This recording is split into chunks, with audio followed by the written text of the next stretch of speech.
In this module, we'll have a look at how to complete the refund request form. I'm going to process the cancellation and request a refund for this paid policy. Firstly, go to your Literature tab and do a query for refund request asterisk, both R's with capitals, and that will give you the latest refund request form that NAS has available. You could then save that to disk if you like. I'll click onto the refund request form that I have open and fill in the introductory information at the top of the screen. You can use your tab key to move around, or you can use your mouse to point and click.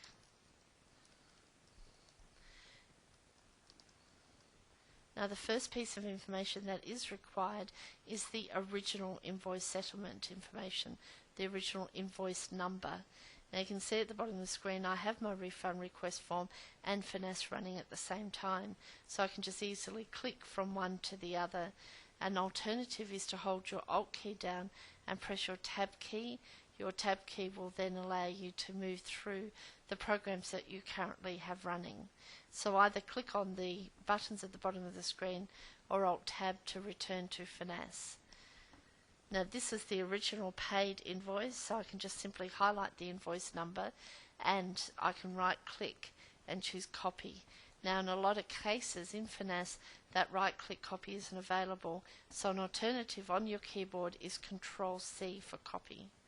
I can now return to the refund request form and I can then right click into the invoice number and choose paste. And again, if you prefer, you could use the keystroke Control V. And if you think it's difficult to remember, have a look at the last line on your keyboard. The C is followed by the V, so Control C for copy, Control V for paste. Now the question here is this invoice pre-NAS? If you've been with NAS longer than 12 months, the answer is always no. But if this is your first 12 months, you may be cancelling an invoice that was paid to another licensee. In that case, the answer would be yes. The method of settlement, now that's the settlement of the original invoice. I received the payment by cheque. If it was a premium funding cheque instead, I would actually complete the information including the loan number. Now the next piece of information is what is the refund invoice number. And again, I can click onto FINAS. This is my refund invoice, so highlight and Control C. Now just as a note, if you don't have invoice number as one of your column headings across the top, refer to your reference guide on changing your columns displayed to request the invoice number appearing. I'll now return to the refund request form and once again paste the new invoice number into that field. The next piece of information that's required is who is the bill to contact. So again, I'll return to FINAS, drill into the cancellation invoice, click on the Bill to Invoice tab, and there is our bill to contact. Now, because I can only highlight and copy one piece of information, I'll copy the last name. If I try my right click, I've still got copy or Control C, return to the refund request form, and I can type in the first name and paste the surname. The next piece of information is the total premium of that invoice, and again I'll return to FINAS, go to my premium tab, and there is your total premium. Copy that once again, return to the request form and paste. The next piece of information is the net RP including GST.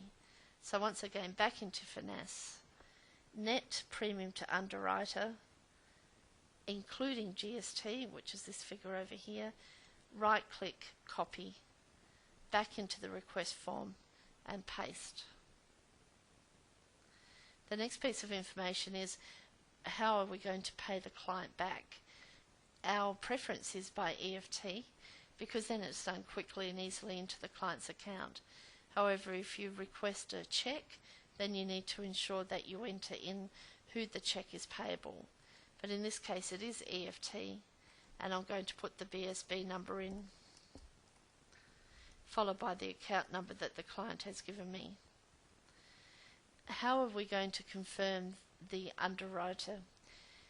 This item is to indicate to GI how you are going to provide them with the underwriter confirmation. If it's a Sunrise policy, that's very straightforward, but if it's not, if it's manual, then I may say that I've actually attached the email or scanned and attached the fax to the invoice, and that's the refund invoice in Finesse. The other alternative is when I do my emailing of this form, I actually attach the underwriter confirmation to that email. The alternative then is faxing. Now in this case I'm going to say I'm going to email it. I would then add any other comments I require. If this return premium is required to offset against another invoice, simply say yes and indicate the invoice number. If you have additional refund invoices, then you can say yes, indicate what the total is of all the refund invoices, and then go to page 2 to complete the information for the other invoices. Now I've done what I need to do in this refund request form. I can come up to the Windows button at the top left and say that I would like to send by email. Now as you can see, I'm working on Word 2007, and you may not have Word 2007. The option for you then would be to click on the File menu at the top of the screen and choose the Email as Attachment option. This is going to GI. I would then include any other information that I want to send to GI and use the Attachments button to attach the underwriter confirmation, because that's what I said I would do. We can then click on to Send. Now I could save that refund request form, but it is in Outlook because I sent it to GI by Outlook. So in this case I'm going to close without saving. That will return me to Finesse, and I can continue working in Finesse.